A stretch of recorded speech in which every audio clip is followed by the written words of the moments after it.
सबसे पहले तो हमारे जवान स्टूडियो के सभी श्रोता व दर्शकों को सुरेश वकील की हाथ जोड़कर नमस्कार। और मेरे प्रिय श्रोताओं दर्शकों, आज हम एक विशेष मुद्दे पर जो ज्वलनशील मुद्दा है समाज का, यहाँ इकट्ठे हुए हैं और कुछ रिसर्च स्कॉलर हैं जिन्होंने इस विषय पर काम किया है, एक्सपर्ट हैं, उनका अनुभव है, उनको हमने यहाँ पे बुलवाया है और उनसे बातचीत करेंगे। और वो मुद्दा है पुनर्जन्म। हिंदुस्तान में ये बहुत दिन से चला हुआ, हम छोटे छोटे सुनते आए पहले से ही, और बुजुर्ग लोगों ने भी बहुत जिक्र किए हैं इस चीज़ के। आज भी देखने को मिलता है रोजाना कहीं कहीं पुनर्जन्म का कोई किस्सा मिलता है हमें। तो इस पर चर्चा करने के लिए खास तौर पे हमारे मेहमान जो डॉक्टर रणवीर सिंह दैया PGIMS से प्रोफेसर रहे हैं, वहाँ से रिटायर्ड है, 38 साल तक इन्होंने सेवा दी और सर्जरी के HOD रहे, कंट्रोल ऑफ एग्जामिनेशन भी रही है, MBBS के जो एग्जाम कंडक्ट करवाते हैं वो इन्होंने करवाए बहुत साफ सुथरे ढंग से।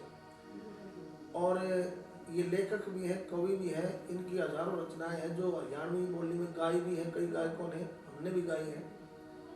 तो डॉक्टर रणवीर दैया के बाद हमारे साथ बैठे हुए हैं डॉक्टर प्रमोद गोरी जी। ये ज्ञान विज्ञान मंच है हमारा, एक समिति है, उसके अध्यक्ष भी हैं, प्रेसिडेंट हैं।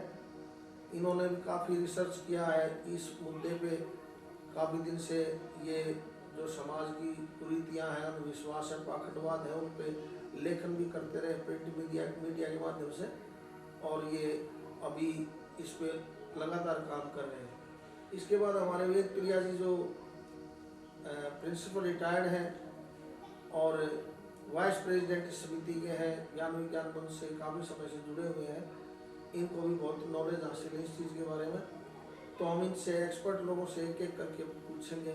तो डॉक्टर दैया, पुनर्जन्म हमारे वेद शास्त्रों में भी, हमारी महाभारत रामायण में भी देखते हैं हम, जन्म के बाद की जो बातें हैं, पुनर्जन्म के बीच की बातें हैं, ये मेडिकल साइंस से आप जुड़े हुए हो, सीनियर प्रोफेसर रहे हो, तो ये क्या सच है या मेडिकल साइंस क्या कहती है इस बारे में? मेडिकल साइंस के हिसाब से तो पुनर्जन्म उस तरह से नहीं हो सकता। दोबारा से जीवन जो है, एक बार जो भी जो प्रोसेस है पैदा होने की, वो हस्बैंड पुरुष और महिला के साथ संबंध से मतलब वो एम्ब्रियो बनता है, उससे फिर वो पैदा होता है, मतलब जो है ना, तो वो पुनर्जन्म, वो प्रक्रिया तो पुनर्जन्म में कैसे मतलब वो है नहीं, मतलब भाई। तो मैं समझता हूँ ये जो कहते हैं कि दूसरी दुनिया है, वहाँ से पुनर्जन्म करके वो आता है, तो ऐसा मुझे नहीं लगता। पुनर्जन्म एक मिथ्या है जिसके सहारे अंधविश्वासों को या ऐसी चीज़ों को जिसको वो चाहते हैं अपने ढंग से करना, जैसे पुनर्जन्म का नाम लेके कुछ अपने वेस्टेड इंटरेस्ट को देखना, ऐसे ही कई बार वो करते हैं कि मुझे को आग लग जाती है घर में, पता ही नहीं चलता आग कैसे लगती है। तो वो जब हमने उसके रिसर्च की तो पता लगा कि कोई महिला, जो भी घर का ही बंदा है, जो अपने किसी कारण से ये दिखाना था, मतलब वो आग लगा लेता है ताकि उसकी अपनी वो हो। इसी तरह से अगर देखें तीसरा विश्वास ये भी लगता है कि आमतौर पर हमारी साइंस ये कहती है कि जब बच्चा होगा तो मतलब 50% के आसपास जो है लड़के होंगे, 40-50% लड़कियाँ, एक रेशो है मतलब उसकी। लेकिन आप देखेंगे कि हरियाणा में सर्दिया छोरा करके 20 किलोमीटर पे कहीं ना कहीं मिलेगा कि ये छोरे की उनकी दवाई दे है।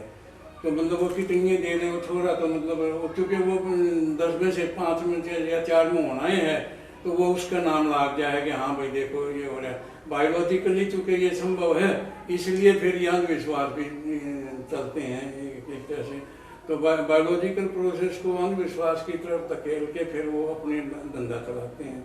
तो पुनर्जन्म भी मैं समझता हूँ कि मेरे हिसाब से एक मिथ्या धारणा है। तो डॉक्टर साहब ने 2-3 बातें कही जिन पे हम चर्चा करेंगे। वेस्टेड इंटरेस्ट की बात कही, तो वेस्टेड इंटरेस्ट वाली बात की भी हम चर्चा करेंगे कि उनका क्या हित होता है, निजी स्वार्थ क्या होता है कि जो इस चीज़ को वो समाज के सामने रख देते हैं। कोई न कोई उनका वेस्टेड इंटरेस्ट उसके अंदर काम करता है कि ना, वो बताएंगे एक्सपर्ट लोग। दूसरा डॉक्टर साहब ने ये बताया कि एक प्रोसेस होता है, बायोलॉजिकल जो प्रोसेस है वो ये है कि मेल फीमेल जो है वो इंटरकोर्स करते हैं, तब वो पुनर्जन्म में तो खैर ये तो मेल फीमेल का तो होता ही है, वो दूसरा जन्म लेके आता है डॉक्टर साहब, तो माँ बाप के जरिए ही आता है वो। तो डॉक्टर गौरी आप इस पर प्रकाश डालिए कि आप इसको सही मानते हैं विज्ञान के हिसाब से? आप विज्ञान से संबंध रखते हैं, रिसर्च करते हैं, डॉक्टर साहब भी करते हैं, तो मैं आपसे ये पूछूंगा, एक तो डॉक्टर साहब ने बताया कि वेस्टेड इंटरेस्ट वाली बात है, ऐसा कौन सा इंटरेस्ट होता है कि मैं किसी को मेरा ही बच्चा है और मैं उसको ये कहूँ कि पुनर्जन्म हो गया है और मैं उसको कुछ प्लांटेशन कर दूँ, कुछ ऐसी चीज़ प्लांट कर दूँ, उसके दिमाग में रट्टाफिकेशन करवाऊँ मेरे फायदे के लिए, ऐसा कौन सा ऐसा फायदा है कि वो कर रहे हैं इसका? देखिए, वेस्टेड इंटरेस्ट की जहाँ तक बात है तो वेस्टेड इंटरेस्ट तो बहुत बाद की बात है। मैं उससे पहले एक बात ये कहना चाहता हूँ कि असल में पुनर्जन्म की बात जो है वो समाज के अंदर बहुत ज़्यादा मान्यता प्राप्त है, उसको लोग स्वीकार करते हैं, उसको किसी भी तरह का उसके ऊपर प्रश्न नहीं उठाते, सवाल नहीं उठाते। ये असल में बड़े व्यापक पैमाने के ऊपर लोगों की सोच और समझ के साथ जुड़ा हुआ मसला है और ये एक तरह से आस्थाओं के साथ जुड़ा हुआ मसला है। तो ये आज का नहीं है, ये बल्कि बहुत प्राचीन काल से ही इस प्रकार की मान्यता लोगों के दिमागों के अंदर पूरी तरह से सही मानी जाती है और इसको किसी तरह से कोई प्रश्न नहीं किया जाता, कोई चुनौती नहीं दी जाती है इसको। ये एक प्रकार की जो चलती आ रही है समझ, उस समझ के अनुसार ही आज भी समाज के अंदर बहुत बड़े पैमाने के ऊपर पुनर्जन्म की बात को लोग स्वीकार करते हैं। दरअसल अब वेस्टेड इंटरेस्ट तो उसके बाद बनता है। अगर लोगों को इस प्रकार की बातों के प्रति पूरी तरह से विश्वास है और लोग इस बात को स्वीकार करते हैं, वो खुद अपना जीवन इस प्रकार से जीते हैं कि उनको पिछले जन्मों के अंदर जो कुछ भी वो थे, आम तौर पे आप घरों के अंदर, परिवारों के अंदर, किसी भी समाज में चले जाइए, वहाँ ये बातें आपको चर्चा में मिलेंगी और इन बातों के प्रति लोगों की रुचि भी होती है, लोगों की दिलचस्पी भी होती है।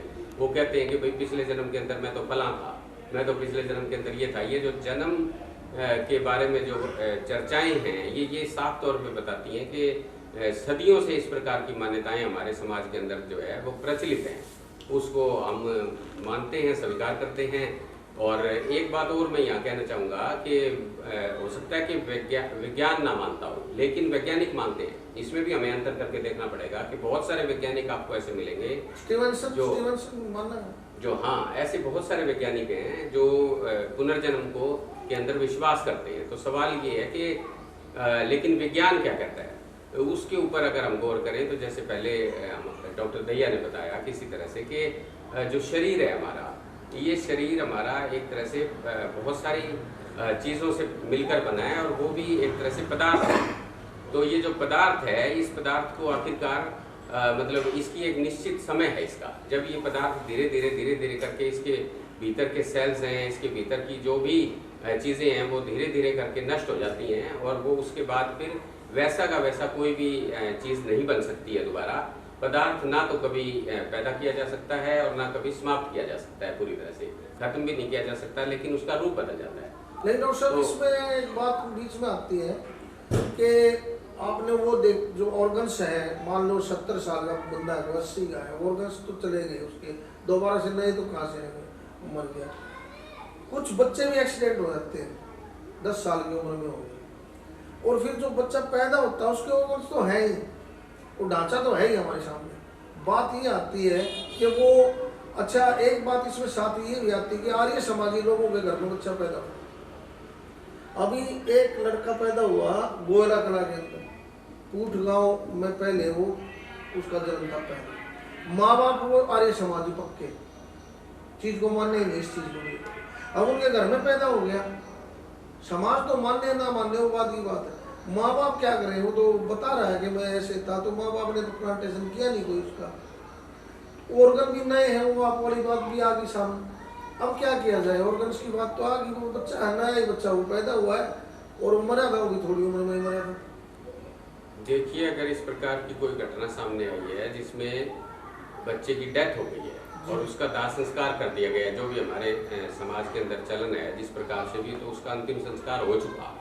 उसके बाद अगर कोई बच्चा उसी घर के अंदर पैदा होता है तो ये केवल और केवल पूरी कल्पनाएं हैं कि ये वही बच्चा है और वो इस रूप के अंदर दोबारा से हमारे घर के अंदर फिर से पैदा हो गया है। ये हमारे मन की कल्पना है, और मन की कल्पनाएं जो हैं वो कोई आसानी से समझने वाली नहीं होती, आसानी से ठीक होने वाली नहीं होती। सारी जिंदगी मतलब मनुष्य जो है ऐसी कल्पनाओं के सहारे जी सकता है, और उस कल्पना को अगर उसने स्वीकार ही कर लिया, अगर कोई उसको समझाता है, डॉक्टर समझाता है या कोई शिक्षक समझाता है या कोई वैज्ञानिक समझाता है, उसके बावजूद उसकी कल्पना अगर मान लो नहीं बदलती है किसी तरह से, तो वो उस कल्पना को सिद्ध करने के लिए बहुत सारे प्रमाण भी जुटा लेता है, खुद ही प्रमाण जुटाने लगता है कि देखो ये बच्चा ये बात कह रहा है, पिछले जन्म के अंदर 8 साल का जब ये बच्चा था तब भी ये इसी प्रकार की बातें करता था। तो ये उसका कोई वेस्टेड इंटरेस्ट उस समय तक नहीं बनता है, ये सही बात है आपकी, माँ बाप हैं वो, लेकिन सवाल ये है कि उन माँ बाप के दिमाग के अंदर इस प्रकार का एक खाका बन गया है कि वो इन बातों को जोड़ कर देखते हैं, क्योंकि मनुष्य जो है वो बहुत सारे मतलब एक तरह से अपने दुखों सुखों को ठीक वैज्ञानिक दृष्टि से नहीं समझ पाता है, बल्कि उसको एक आंतरिक भीतरी खुशी भी मिलती है कि ये वही तो बच्चा था जिसको हमने 10 साल पाल पोस के बड़ा किया था और फिर उसके बाद खो दिया, एक्सीडेंट हो गया उसका, लेकिन ईश्वर की कृपा और ये बच्चा हमें मतलब दूसरे रूप के अंदर प्राप्त हो गया है। तो ये उनकी भावना है, उनकी कल्पना है, इस कल्पना के साथ ही वो अपना जीवन जो है वो आगे चला रहे हैं। ये इसका जो वेस्टेड इंटरेस्ट का जो मसला है ये तब असल में बनता है जब चाहे तो माँ बाप हैं या कोई उसके रिश्तेदार हैं या कोई इस प्रकार के समाज के अंदर ऐसी ताकतें हैं जो इन्हीं बातों के साथ अपना एक तरह से धंधा जिसको बोलते हैं हम, कमाई का धंधा जोड़ना चाहते हैं, तो वो इकट्ठे हो जाते हैं और इकट्ठे होकर वो फिर स्थापित करने लगते हैं इस बात को कि ये तो पुनर्जन्म का केस है और ये बच्चा सारी की सारी बातें अपनी हूबहू बता रहा है। अब उस बच्चे को किसी वैज्ञानिक ने, किसी डॉक्टर ने पिछले 10 साल में जब वो जी रहा था तो वैसा उसको देखा नहीं है, वो तो केवल मात्र देखने वाले तो उसके माँ बाप हैं, तो वो जिस प्रकार की बात कहते हैं वो उसी प्रकार की बात समाज के अंदर फैलती चली जाती है। और इसके अंदर जो वास्तविकता है, जो सच्चाई है, जो विज्ञान की दृष्टि से हमें समझना चाहिए, तो किसी भी प्रकार की कोई सच्चाई, कोई तथ्य इसके साथ नहीं जुड़ा हुआ है। ये बिल्कुल कोरी कल्पना के आधार पर कही गई बात है। पुनर्जन्म जो है वो दरअसल एक और बात के साथ जुड़ा हुआ है जो हमारी आस्थाओं के अंदर बहुत ज़्यादा मतलब एक तरह से बैठी हुई है। वो क्या बात है दरअसल? वो है कि मनुष्य का शरीर एक बात है, लेकिन उसके भीतर एक आत्मा होती है। आत्मा कभी भी मरती नहीं है। ये हमारे मतलब वेदों के अंदर, शास्त्रों के अंदर आपने जिक्र किया, सभी जगह के अंदर आपको धार्मिक ग्रंथों में ये बातें आम तौर पे पाई जाएंगी कि आत्मा कभी मरती नहीं। आत्मा जो है वो अजर अमर होती है और वो तो हमेशा ही जो है ना मतलब केवल मात्र चोला बदलती है, रूप बदलती है, किसी और शरीर के अंदर चली जाती है। तो वो जो आत्मा जो एक बार थी वो फिर दोबारा से उसी घर के अंदर उसने मतलब प्रवेश कर लिया, जन्म दे दिया, तो वो सच्ची सुच्ची आत्मा मान ली जाती है, भलाई की आत्मा मान ली जाती है कि उसको पुनर्जन्म फिर मनुष्य का मिल गया। और भी आगे बढ़ के लोग ये विश्वास करते हैं कि ये हमारे लिए बहुत ज़्यादा एक तरह से उस आत्मा ने हमारे ऊपर एक कृपा की है एक प्रकार से, और हमारे साथ इसका बहुत बढ़िया स्नेह था। तो ऐसे वो इन विचारों के साथ वो संचालित होते हैं और वो 10 साल जो जीवन उसने जिया था बच्चे ने, उस 10 साल को भी वो काउंट करते हैं और वो जीवन का हिस्सा मान के ही उसका लालन पालन करते हैं। हालांकि आप देख लीजिए कि वो 10 साल की जो बातें होती हैं वो केवल मात्र बातें ही होती हैं। अब 10 साल का जो बच्चा था, मैं आपको एक तर्क देता हूँ, 10 साल का बच्चा तो फुटबॉल भी खेलता होगा, 10 साल का बच्चा जो है ना वो कुछ काम भी करता होगा, वैसी की वैसी चीज़ें वो बच्चा दोबारा थोड़ा ही कर रहा है, नहीं कर रहा है, लेकिन उसके बावजूद वो बातें केवल मात्र जोड़ ली जाती हैं जिसका प्रमाण नहीं है। अच्छा डॉक्टर साहब, आपने दो बात यहाँ पे कही, वेस्टेड इंटरेस्ट तो अभी पूछेंगे कहाँ पे किसका कितना है, कोई बताए क्या करते हो। आपने प्रिजम्पशन की बात की, प्रिजम्पशन का रिब्यूटल कैसे करें डॉक्टर वेदप्रिया, आप बताएंगे। मान लो हमारी धारणाएं शुरू से ही है, तो फिर क्या इन्होंने कहा कि उनसे प्रमाणित करवाया जाए, तो कैसे करवाएंगे आप वेदप्रिया बताइए। ये जो पुनर्जन्म वाला मानना है ये आस्था का दर्शन है और दूसरी तरफ है साइंस। बर्डन ऑफ ट्रुथ उस पे आएगा जो इस बात को थ्योरी कहेगा या जो मानेगा, तो ये उन पे बात आएगी कि पुनर्जन्म को या आस्था के दर्शन को मानने वाले बताएं कि कैसे होता है। डॉक्टर साहब, बर्डन ऑफ प्रूफ जो आता है फ्लक्चुएटेड होता है। देखिएगा, इन्होंने कोई बात कही बर्डन ऑफ प्रूफ इनके ऊपर है, लेकिन वो बात इन्होंने अपनी रख दी किसी भी तरीके से, एक बार जमा दी फिर हमारे ऊपर आ गया। हम रिपीटल करें, अब रिपीटल आप करें और आप ये बताएं कि उसको कैसे हम ये कहें कि आप प्रमाणित करके दिखाओ। हाँ मैं कंटिन्यू कर रहा हूँ जी। तो साइंस के अंदर डाउट करना इसका बेसिक प्रिंसिपल है। तो हम तो डाउट तो करेंगे ना। हाँ जी करो। और डाउट करने के बाद क्वेश्चन करने का भी हमें अधिकार है, तो हम क्वेश्चन भी करेंगे जी। और साइंस में दूसरी बात ये भी है कि वो प्रोसेस पे ज़्यादा जोर देती है, प्रोडक्ट पे नहीं। तो हम मानने वालों से ये पूछेंगे, पूछ तो सकते ही है ना कि ये क्या प्रक्रिया है, कि किस तरह से वो होता है। ऐसा तो आज तक किसी ने बताया नहीं कि भाई किस तरह से होता है। अच्छा डॉक्टर साहब गए भी हो गए? हाँ मैं है मेरे पास काफ़ी एक्सपीरियंस इस मामले में। हाँ। आपके पड़ोस का भी हुए हाँ। थे एक एक्सपीरियंस तो। हाँ। तो अब जितने भी इस प्रकार के केस में आपने स्टीवेंसन का नाम लिया, इयान स्टीवेंसन ने सबसे ज़्यादा केस अमेरिका में इस प्रकार के से कहानियाँ इकट्ठी की।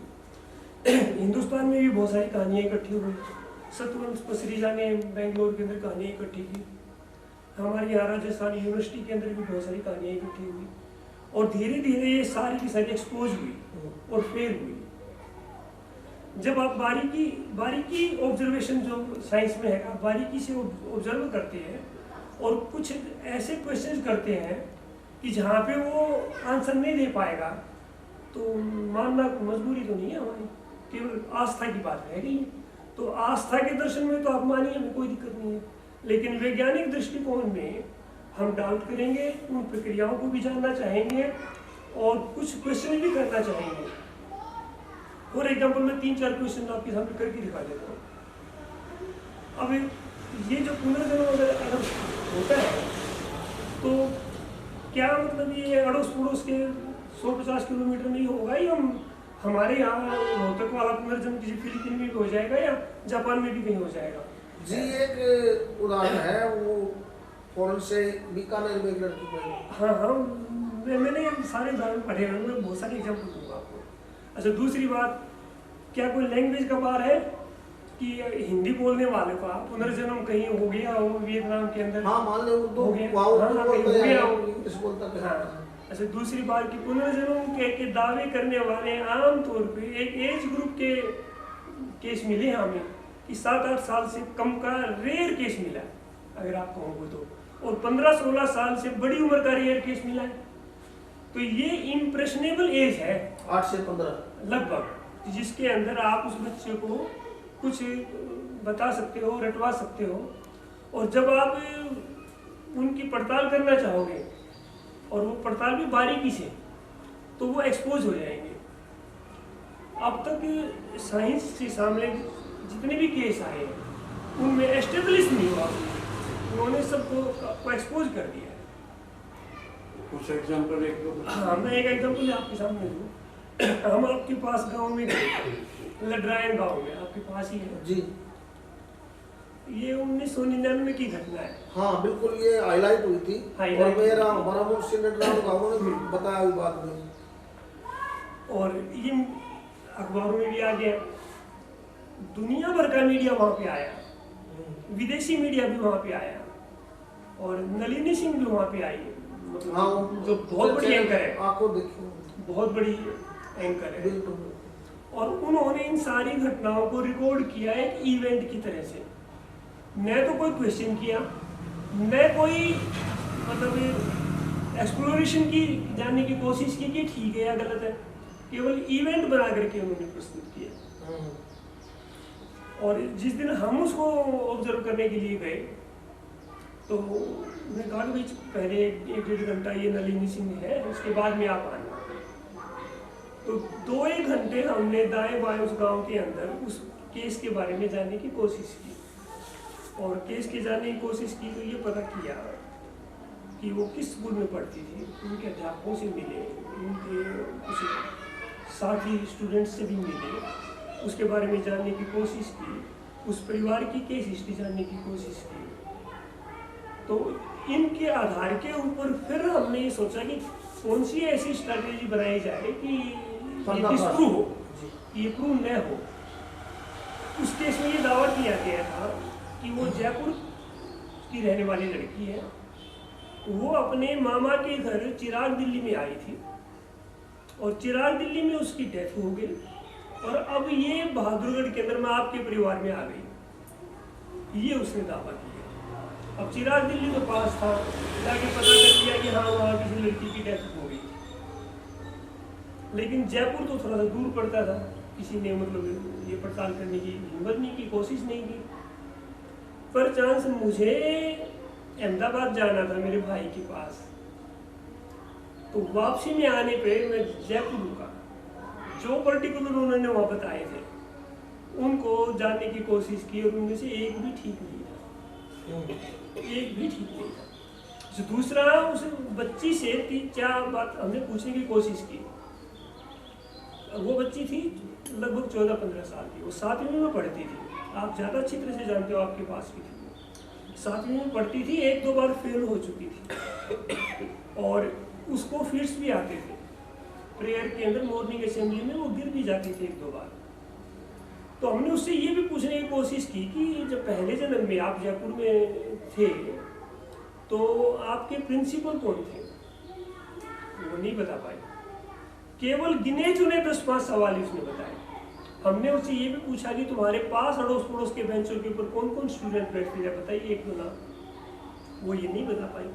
वो 5-7 बातें वो तो बता देगी कि मैं फलानी गली में थी, ये मेरे माँ बाप थे, ये मेरा घर था, 2-4-5 चीजें शायद वो अगर माँ पर चांस उसको ले जाया जाए जयपुर के अंदर और दिखाया जाए तो वो बता भी सकती है। लेकिन क्या एक बच्चा 14-15 साल का ये नहीं बता सकता कि मेरे प्रिंसिपल कौन है या मेरे अड़ोस पड़ोस के जो स्टूडेंट्स बैठे हैं बेंचों पे वे कौन है? वो इस प्रकार किसी कोई बात नहीं बता पाई। इस तरह से अगर आप बारीकी से कुछ ऐसे सवाल करोगे जो उनकी रीच से बाहर है, मतलब सिर्फ एक्सप्लोरेशन के अंदर यही बात होती है कि उनकी रीच कहाँ तक है, और साइंस की जब ऐसे मामलों को एक्सपोज करना चाहती है तो वो किस तरह से ऑब्जर्व करे।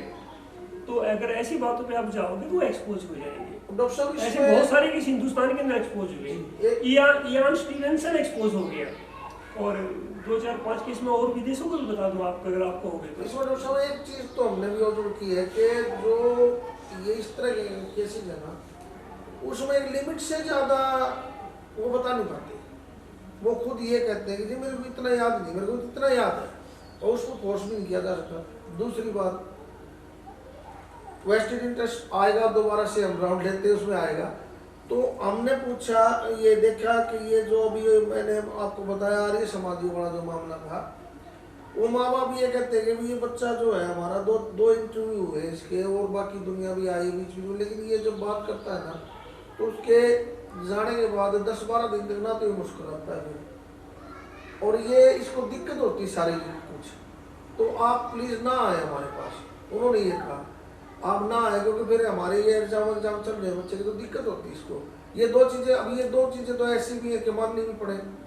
एक तो बच्चे की तबीयत खराब होती है तो हो सकता है कोई दिक्कत तो है ही, और कोई ऐसा हम क्या करें कि सवाल ये आपने 3 बताए बड़े अच्छे हमने लगे हुए, और कोई तरीका है कि उनको बिल्कुल ही उनका पर्दाफाश हुआ तो, या हम यही मानने को मजबूर हो जाएंगे भाई है कुछ। बुद्ध ने भी माना जी, महात्मा बुद्ध ने भी माना, ओशो जैसे भी मान रहे हैं, और कुछ साइंटिस्ट की आपने बात, कुछ दार्शनिक भी मानते, कुछ नहीं मानते। थ्योरी अभी दोनों क्लैश कर रही है। मैं पहले इस बहादुरगढ़ वाले के बारे में बताता हूँ, फिर एक दो बातें कुछ और जो रह गई थी, फिर 1-2 केस के बारे में और भी बताऊँगा। हमने इस बहादुरगढ़ के केस वाले में पता किया कि ये 2 भाई और 2 बहनें थी। उनके माता पिता के पास काफ़ी अच्छी ज़मीन थी, बहुत सारे पशु भी घर में थे। बड़ी बहन की शादी हो गई थी, 2 भाई और 1 लड़की बच गई, वो तो चली गई, शादी हो गई।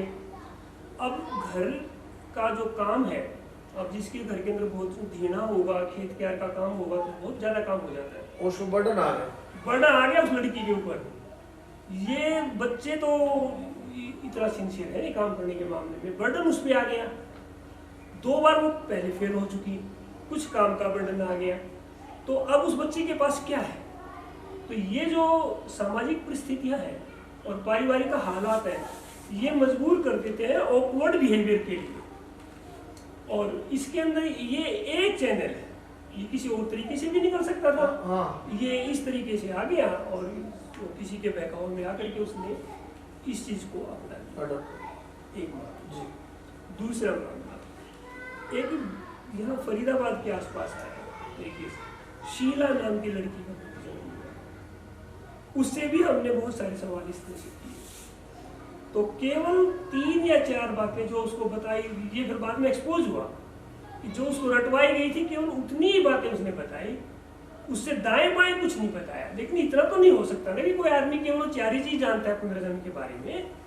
अगर मतलब मेरा जन्म हुआ ही है कहीं, तो क्या मैं इतना ही जानूंगा कि मेरे माँ बाप ये हैं, मेरा घर यहाँ पे है, या और दाएं बाएं और कुछ नहीं जानूंगा मैं, इतना ऐसा तो नहीं हो सकता। तो बाकी वो अगर हमने जानने की कोशिश की उससे भी, तो उसने और कुछ नहीं बताया। इसी तरह से एक गोपाल नाम की लड़की का केस था, उसके बारे में ये कहा गया कि ये दिल्ली और मेरठ के आसपास का गांव, मुझे ध्यान नहीं आ गया, वहाँ इसका पुनर्जन्म हुआ और ये बांग्ला बोलता है।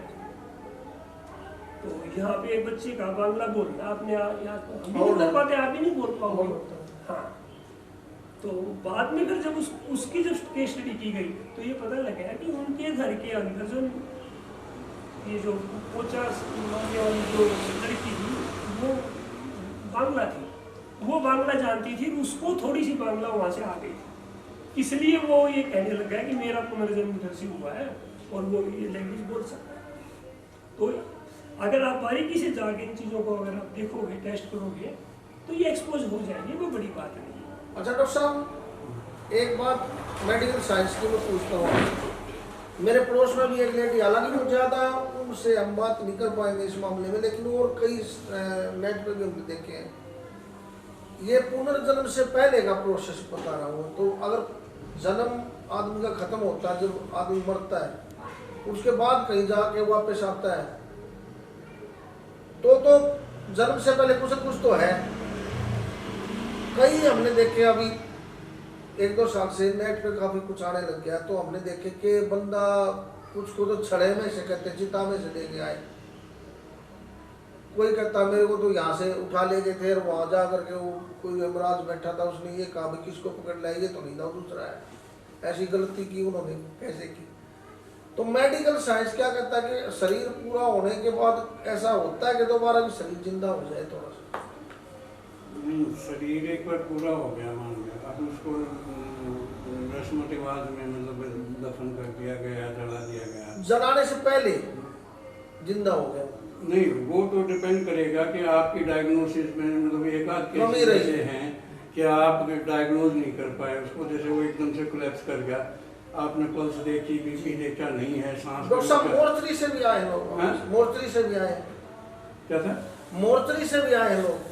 मैं कह रहा हूँ कि वो अगर नहीं था, मान लिया प्रॉपर वो डायग्नोसिस नहीं था, तो वो टाइम तो लेता है, फिर कई बार तो उसी टाइम वो रिकवर कर जाएगा, कई बार घंटा डेढ़ वो मोर्चरी तक लेके वहाँ से फिर कर जाएगा। तो ये मतलब 1000 केसेज में कोई एक संभावना हो सकती है कि भाई ऐसा, वो कारण उसका ये है कि भाई आपका मेडिकल साइंस के हिसाब से आपने डायग्नोज उसकी डेथ जो है वो ठीक नहीं की। वैसे तो वो इस तरह से नहीं है कि भाई वो दोबारा जन्म लेके आ गया, ऐसा नहीं है।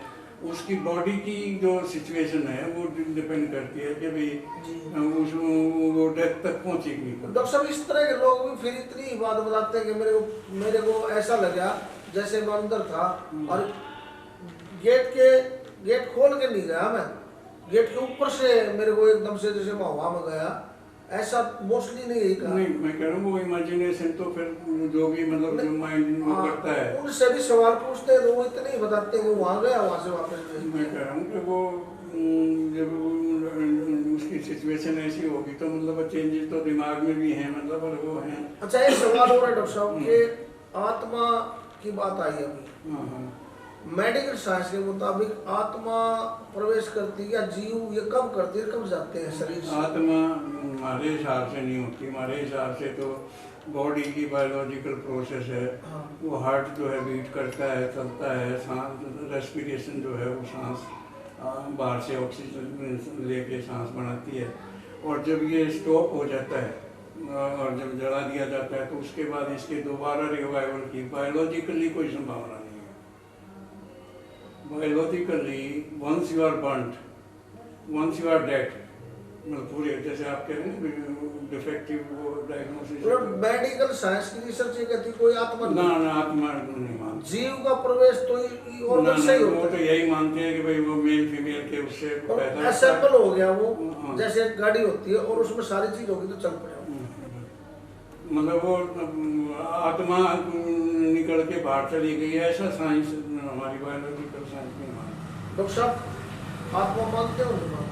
देखिए आत्मा का सवाल जो है वो बहुत ही पेचीदा भी सवाल है और ये बड़ा रोचक सवाल भी है जो आप उठा रहे हैं। ये हमें जी इसके ऊपर चर्चा करनी चाहिए। असल में क्या है कि जब सदियों से लोग इस प्रकार की बात को मानते हैं, मैं पहले भी कहने की कोशिश कर रहा था कि जो हमारी मान्यता है हम उसको सिद्ध करने की भरपूर कोशिश करते हैं और उस कोशिश करने के अंदर हमने बहुत तरह के मनगढ़ंत किस्से बना रखे हैं और वो मनगढ़ंत किस्से जो हैं वो फिर लिखे हुए भी बन गए।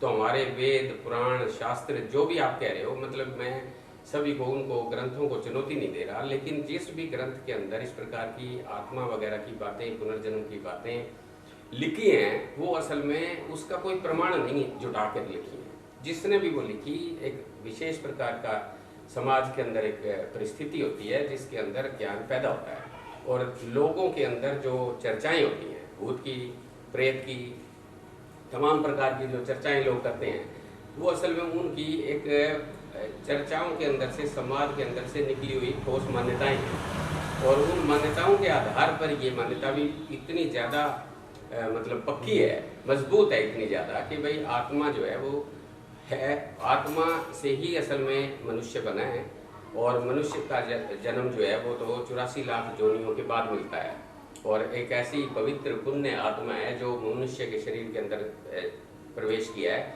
तो इसने कई जन्मों के अंदर बहुत अच्छे कर्म किए होंगे। तो ये पूरी की पूरी एक तरह से मतलब सोच समझ है जो लोगों के अंदर मौजूद है।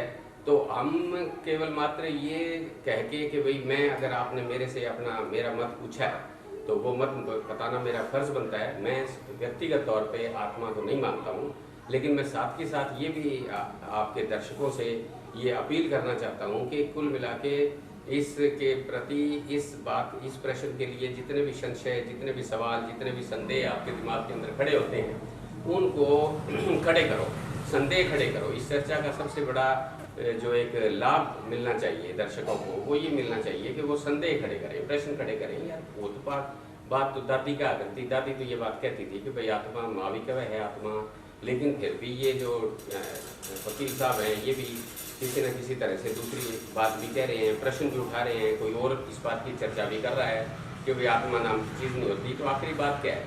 तो जब हम इस प्रकार का समाज के अंदर एक वातावरण तैयार करेंगे, समाज सोचने विचारने के लिए लगेगा। हम जैसे लोग तो हम तो सोचते हैं और हम इसके ऊपर अध्ययन भी करते हैं, हम लोगों के साथ बात भी करते हैं, जहाँ कहीं अवसर मिलता है हम उनको बताने की कोशिश भी करते हैं कि ये जो आत्मा एक प्रकार की कल्पना है। डॉक्टर साहब आपने क्लियर कर दिया कि हम नहीं मानते, एक तरह से आत्मा जो है ना ये एक मान्यता तो उसमें भी बता दिया आपने, मान्यताओं की वजह से। अब जैसे डॉक्टर वेद प्रिया,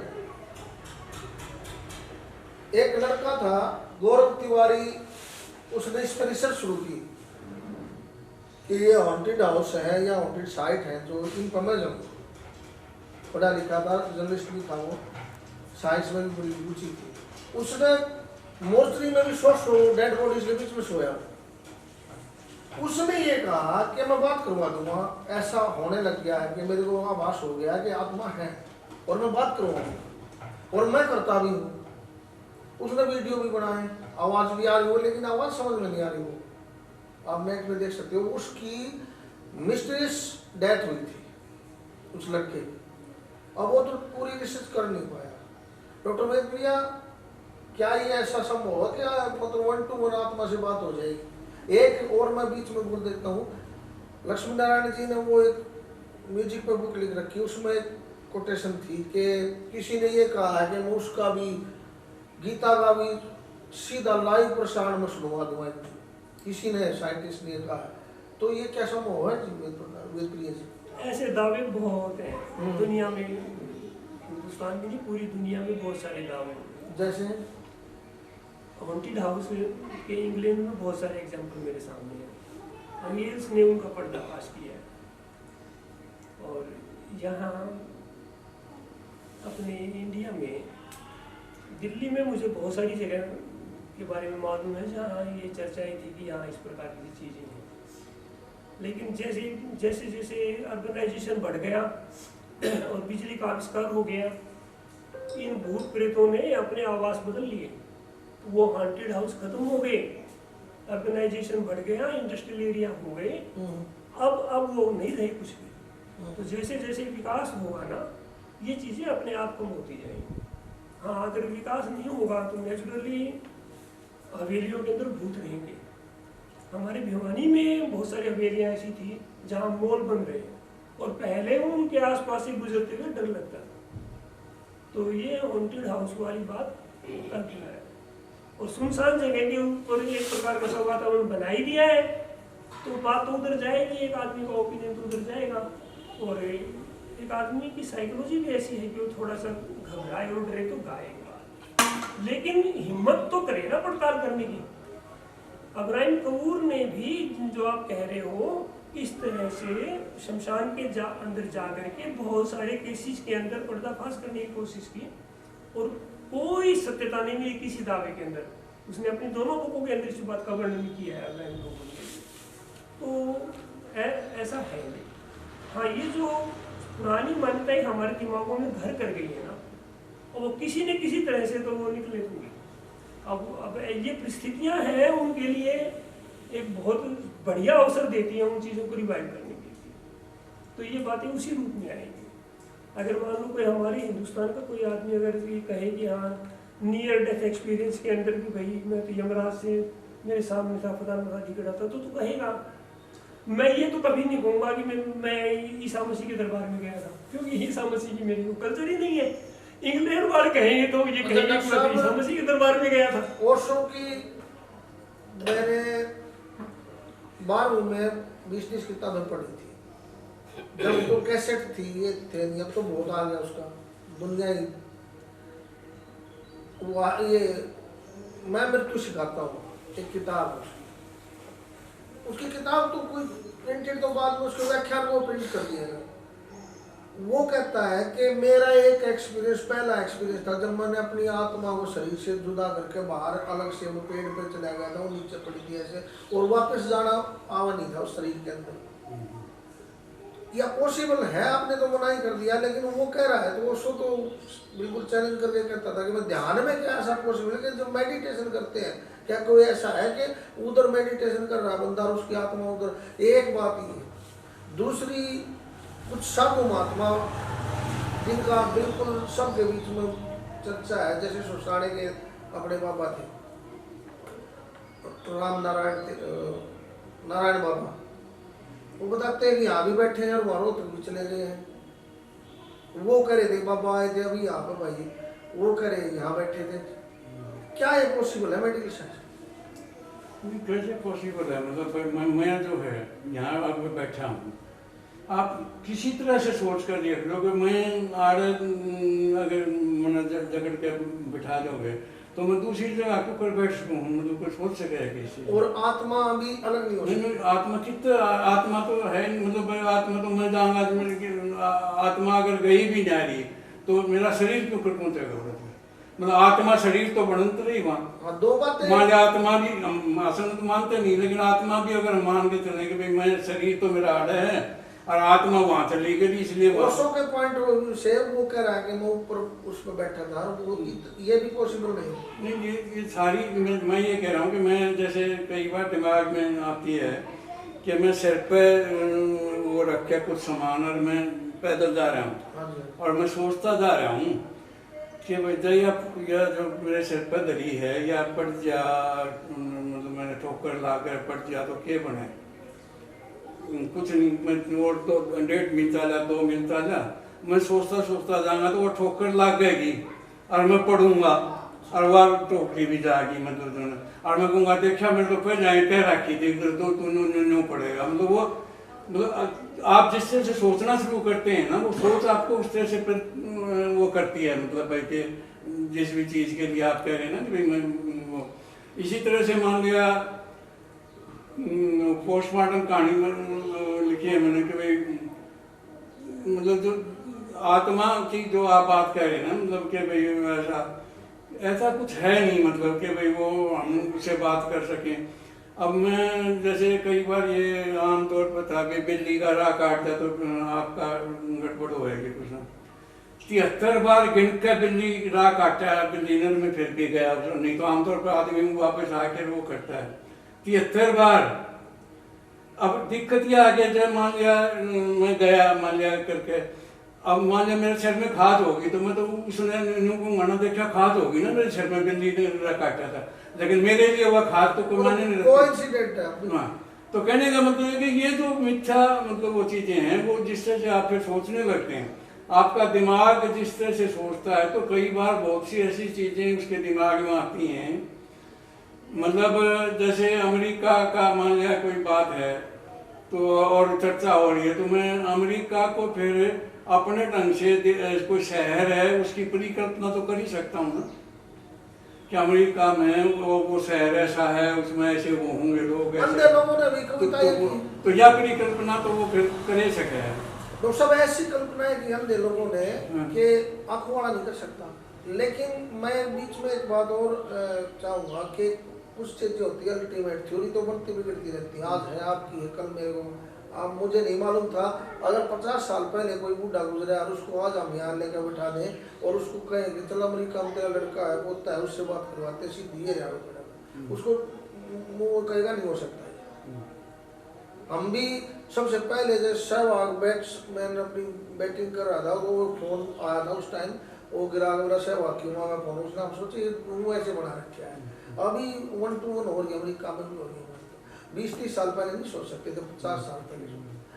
ऐसा कोई माध्यम उनके पास हो जो हमारे पास ना हो, कोई शक्ति कोई ऐसे इंस्ट्रूमेंट उसने बना रखे हो जो कि गुप्त हो कि वो वहाँ भी चला जाए, ऐसा हो सकता है नहीं। मैं कहूँगा ऐसे इंस्ट्रूमेंट की जो अब तक तो मानव विकास की प्रक्रिया की साइंस में वो है, उसमें ऐसा कोई नहीं है। मतलब जैसे कहना कि वो सुने थे बच्चे वो किया था, कोई टीवी तो था नहीं या और कोई ऐसा नहीं था कि ये कौरव न ये पांडव या वो बड़ा सुनो देखने लग रहे थे कि क्यों लग रहा है, तो ऐसी कोई उस टाइम मतलब ऐसी हिस्टोरिकली मतलब जो अब तक का इतिहास कहता है उसमें टीवी था नहीं था, ये हम कैसे कर सकते? मैं वही कह रहा हूँ ना कि उसके अभी तक तो कोई कुछ तो प्रूफ हो।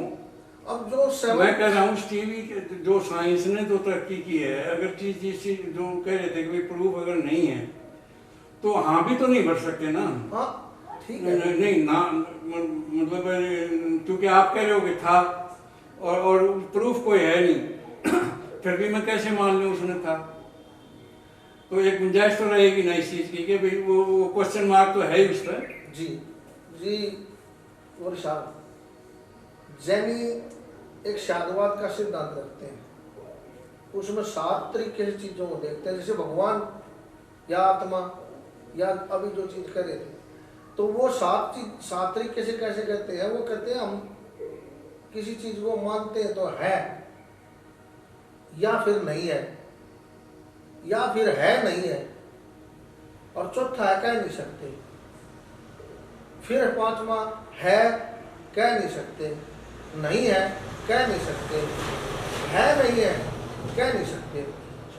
अब ये बताओ, ये तो आर्गुमेंट हो गया या फिर एक वार्तालाप हो गई, लेकिन कहीं अंत निकला आज के ज़माने में ये मान के चल रहे हम कि बिल्कुल भी आत्मा नहीं, तो जो ये लोग दावा करते हैं थोड़ा बहुत, इनसे क्या प्रमाण मांगे जाए, कैसे मांगे? देखो अब तक जो चर्चा हुई है उस चर्चा में 2-3 सवाल हैं जिसको हमें और ज़्यादा स्पष्ट करना चाहिए। एक सवाल जो आपने रखा था वो ये कहा था कि एक साइंटिस्ट हुए हैं गौरव, जिसने रिसर्च किया और वो जाकर उनके मुर्दों के बीच में सो गया, गौरव तिवारी। हाँ गौरव तिवारी, और फिर उसके बाद उसने क्लेम किया। ये इसको हम अपनी समझ के मुताबिक, विज्ञान की समझ के मुताबिक इसको छद्म विज्ञान बोलते हैं, सूडो साइंस है। एक है सूडो साइंस, एक आपने ओशो का, जैन धर्म का, ये तमाम सवाल भी उठाए हैं इसके ऊपर भी हमें देखना चाहिए। देखो बात ये है कि ये जितने भी इस प्रकार की सोच को बढ़ावा देने वाले जो भी लोग हैं, उन लोगों के माध्यम से क्या बात मिलती है हमें भी इस बात का एहसास भी है, अनुभव भी है। वो ये कहते हैं कि भाई आप ध्यान लगाओ, आप कल्पना करो, देखो आप ऊंचा उड़ रहे हैं और बहुत आप ऊंचे चले गए, इतने ऊंचे चले गए कि ये कुछ किलोमीटर बन गया और ये वायुमंडल से आगे चले गए। इस प्रकार की कल्पना करो आप, ऐसा भी वो कहते हैं।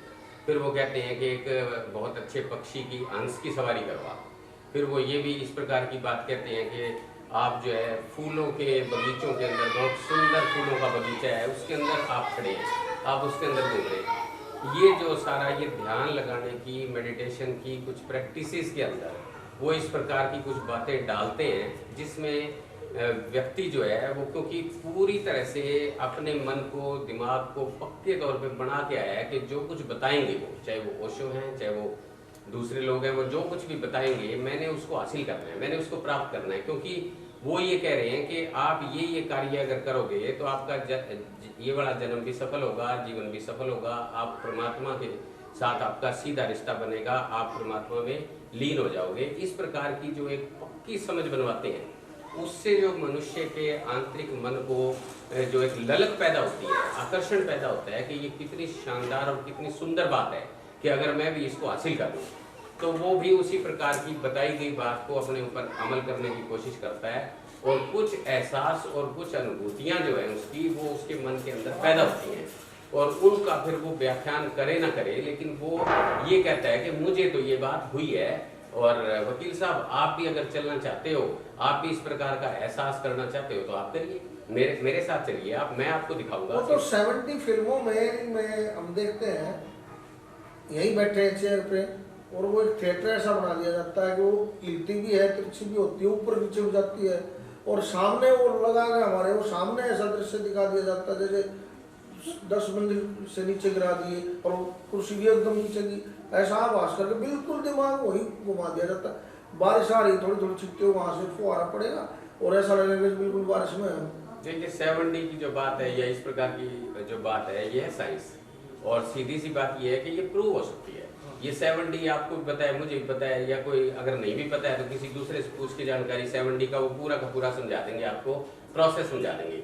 लेकिन हम जो बात कहने की कोशिश कर रहे हैं, जो आपने पहले प्रश्न उठाया था ओशो का या दूसरे लोगों का, वो असल में इस प्रकार का प्रोसेस नहीं बताते, वो ऐसा कोई प्रमाण नहीं जुटाते। मैंने खुद व्यक्तिगत तौर पे बहुत अच्छे संतों के साथ बात की हुई है, मैं उनका नाम यहाँ जिक्र नहीं करना चाहता हूँ, लेकिन सवाल ये है, वो ये कहते हैं कि ये आपकी आस्था का मसला है, वो ये कहते हैं कि आपके अनुभव का मसला है, आपको अनुभव होगा ही होगा, आप अपना अनुभव इस प्रकार से करके तो देखें। अगर आप नहीं उसको प्राप्त कर पा रहे जो इनको प्राप्त हो रहा है, इनको जिस प्रकार का अनुभव हो रहा है, तो इसका मतलब आपकी टेक्निक में कमी है, वो आपके ऊपर ही इस प्रकार की कमी को डालते हैं। तो आप जानते हैं इस बात को कि मनुष्य अपनी सफलता चाहता है, तो आखिरकार वो कभी ना कभी सफलता की तरफ जाते हुए या तो थोड़ा बहुत एहसास करने लग जाता है उसका मनोविज्ञान, और अगर नहीं भी करता है तो कई बार मैंने ऐसा भी महसूस किया है कि लोग झूठ भी बोल देते हैं, लोग कह देते हैं कि मुझे हाँ एहसास हुआ है। तो 70 की बात बिल्कुल अलग है, वो साइंस है, लेकिन जो सूडो साइंस है वो साइंस के नज़दीक अपने आप को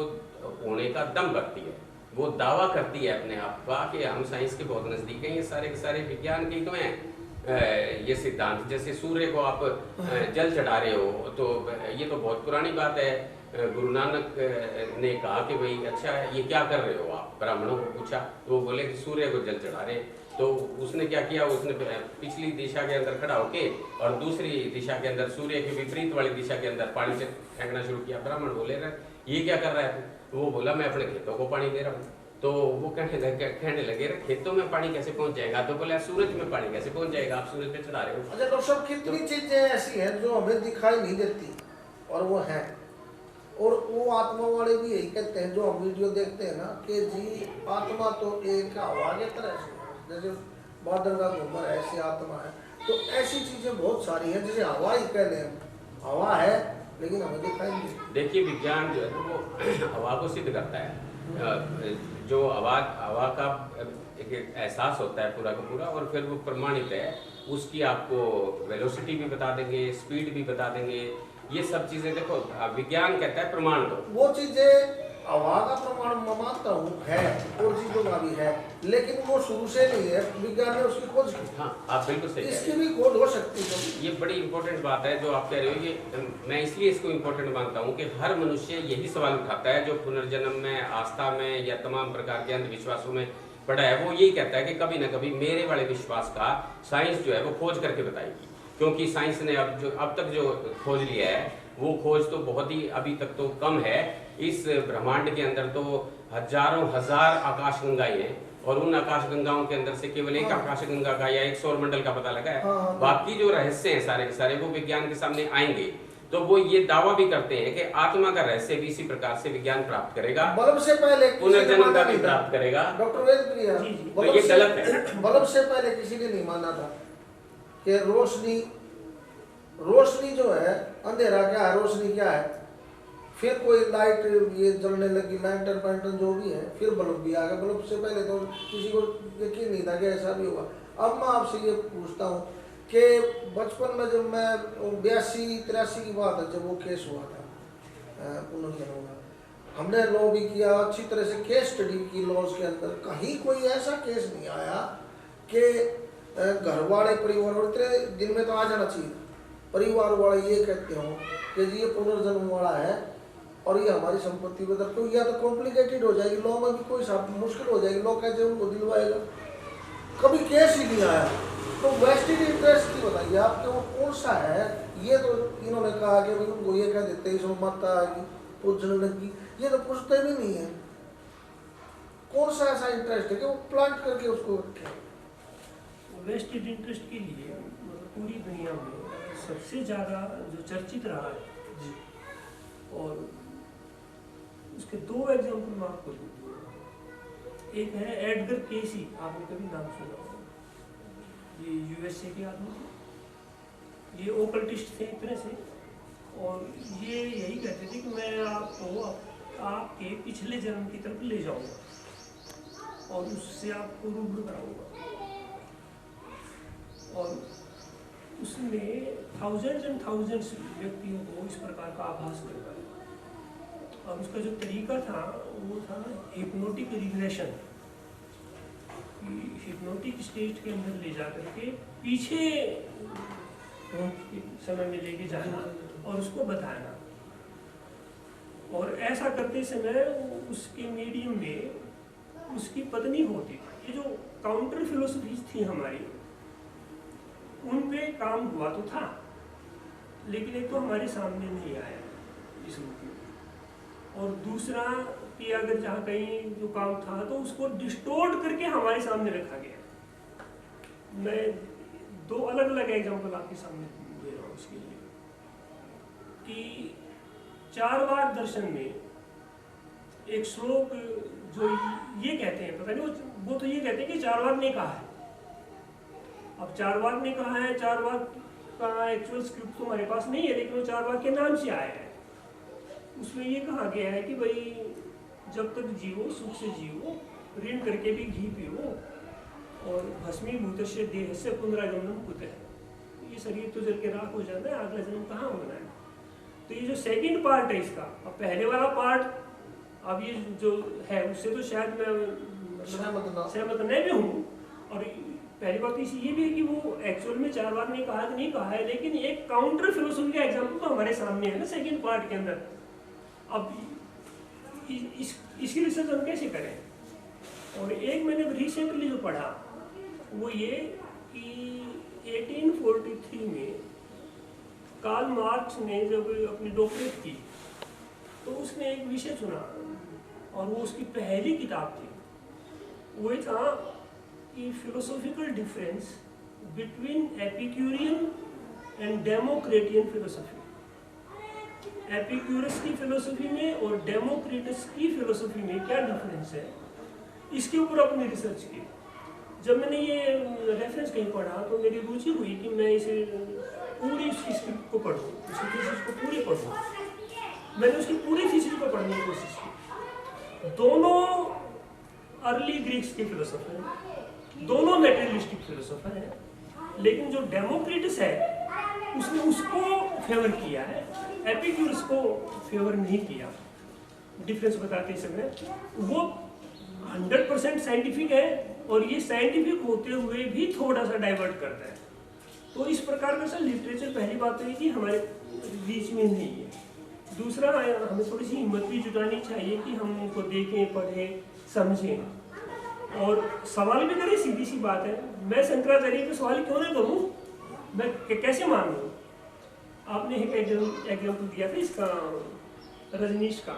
मैं एक बहुत बढ़िया उदाहरण आपको दूँ अगर टाइम हो तो, कि मॉडर्न टाइम में ये एक ऐसा फिलोसोफर है कि एक जो आम साधारण आदमी को सबसे ज्यादा कन्विंस करता है अपने विचारों से इस समय, क्योंकि वो इतने लॉजिकल आर्गुमेंट्स देता है कि एक सामान्य व्यक्ति के लॉजिक उससे आगे सोचते नहीं, इसलिए वो उसको काउंटर करने की कोशिश नहीं करते। मुझे एक बार अवसर मिला था, वो FC मेहरा का ईगल स्टूडियो था, उसके अंदर हम 12-13 आदमी थे और उसमें रजनीश के फॉलोअर भी बैठे हुए। उन्होंने यही कहा कि बहुत समय पहले की बात है, वो ओरेगन के अंदर बैठा हुआ था USA में और हम यहाँ महाराष्ट्र में बैठे हुए थे।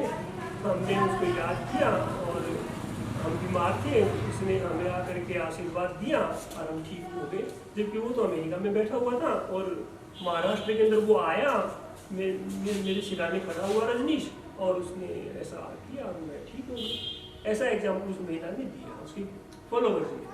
और उसने कहा कि एक एग्जाम्पल उन्होंने ये भी दिया कि इवन वो दावा भी यहाँ तक करते हैं कि मरे हुए आदमी को भी चिंता करते थे कई बार। मैंने उस ईगल स्टूडियो के अंदर एक सीधा सा एग्जाम्पल सबके सामने रखा। मैंने कहा इतनी बड़ी बात की तरफ क्यों जाते हो, मैं आपकी यहीं से एक चीटी उठाता हूँ जो सामान्य फर्श पे चलने में मिल जाएगी, मैं इसकी एक टांग तोड़ देता हूँ। आप दुनिया के सारे फिलोसोफर्स को ले आओ, सारे सेंट्स को ले आओ, उसकी एक टांग जोड़ दो, अब वो सब जो किसी के पास कोई जवाब नहीं। तो आप कैसे आर्गुमेंट करोगे? आपकी आर्गुमेंट का लेवल उनके लॉजिक से कहीं ज्यादा आगे जाएगा तो ही आप उनको काउंटर कर पाओगे, नहीं अदरवाइज एक सामान्य व्यक्ति तो उनके आर्गुमेंट में फंसेगा। वो तो आर्गुमेंट को मानते नहीं और ना वो शो भी बंद कर गया था बाद में। उसने ये कह दिया था कि मेरे से सीखने के लिए आओ, सिखाने के लिए।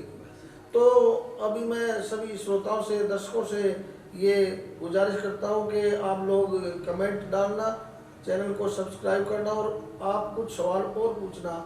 जितना हमने चर्चा किया इसके बाद भी बहुत सारे सवाल ऐसे रह जाते हैं जो कि आगे आप रखोगे तो हम दोबारा से कभी ऐसे एक्सपर्ट्स की बहुत सारी कोशिश करेंगे कि चर्चाएं हों, गोष्ठियाँ हों और ऐसी चीज़ों का पर्दाफाश हो। और आपकी एक्सपर्ट लोगों ने जो बताया, तो मैं भी आपसे गुजारिश करता हूँ कि जहाँ भी जाओ ऐसे लोगों से इस तरह के सवाल पूछो ताकि और किसी को जाने की जरूरत ही नहीं पड़े और ये चीज़ सच्ची है तो सच्चाई सामने आ जाए, झूठ है तो झूठ। बहुत बहुत धन्यवाद।